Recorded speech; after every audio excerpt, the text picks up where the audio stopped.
Et tout de suite, c'est un œil sur les médias avec vous, Karim. Et oui, bonsoir. Bonsoir Julien. On évoque l'Indonésie qui a été implacable, on l'a vu hier soir, avec plusieurs ressortissants étrangers exécutés, accusés de trafic de drogue. Alors c'est intéressant aujourd'hui de regarder un petit peu le contexte de ces mises à mort, puisque ce qui est assez étonnant, c'est que ces dernières années, du côté de l'Indonésie, on n'a pas exécuté grand monde. En tout cas, la peine de mort existe, mais ce n'est pas forcément quelque chose qui est appliqué à la lettre.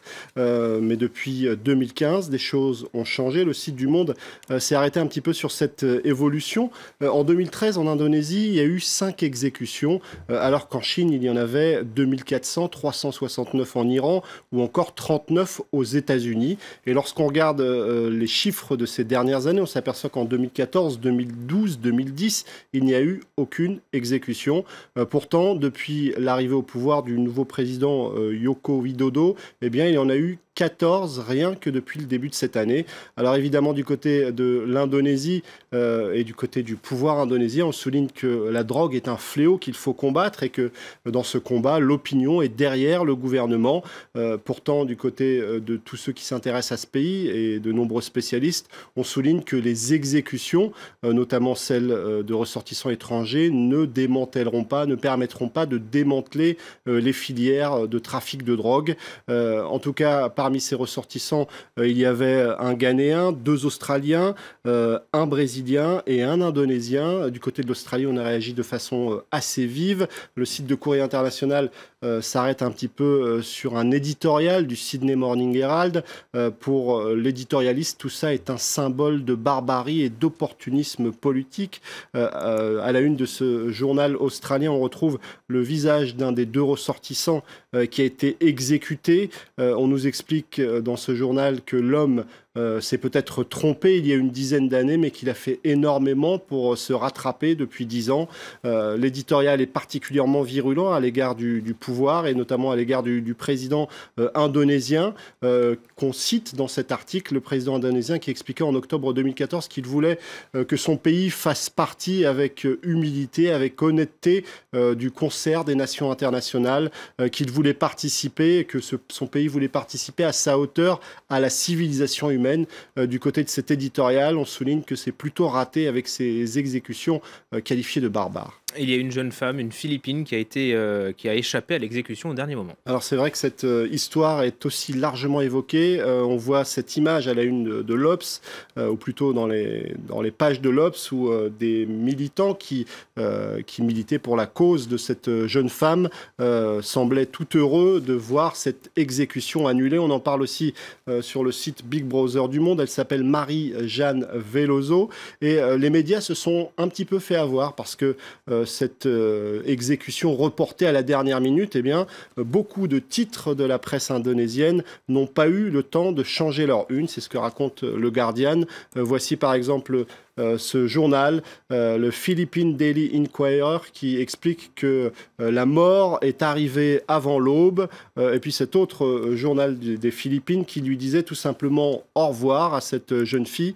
Les parents de cette jeune fille se sont exprimés dans les médias locaux, notamment du côté de cette radio philippine, en expliquant sur DZMM qu'ils avaient déjà prévu comment ils allaient rapatrier le corps de leur fille, qui évidemment a survécu pour l'instant, qui a échappé à la mort. En tout cas, son visage, si nous on parle beaucoup de Serge Atlaoui, est connu des Philippins puisque ça fait et des Indonésiens, puisque ça fait déjà quelques années qu'elle est dans le couloir de la mort. Elle a été arrêtée en 2009 avec 2 kilos de drogue et pour beaucoup, elle est devenue un petit peu le symbole de ces Philippins qui tombent entre les mailles des réseaux de la drogue. Beaucoup se sont mobilisés pour elle, notamment le boxeur Manny Pacquiao qui, il y a quelque temps, avait lancé un appel au président indonésien pour que cette exécution soit annulée. Elle aura droit à une nouvelle comparution, un nouveau procès.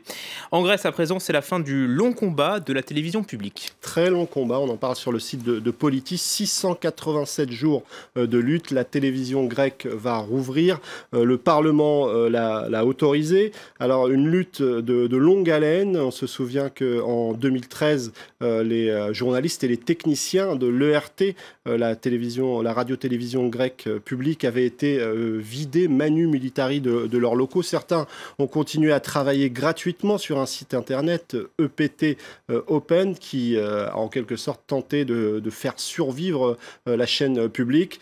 Aujourd'hui, un certain nombre de journalistes se félicitent du retour de la chaîne publique, comme cette journaliste qui les félicite et qui leur souhaite bonne chance pour l'avenir à ses collègues grecs. Et puis on s'interroge aussi parce que ce retour de la télévision publique grecque, est-ce que c'est un symbole ou est-ce que ça marque le début de l'application du programme de Syriza?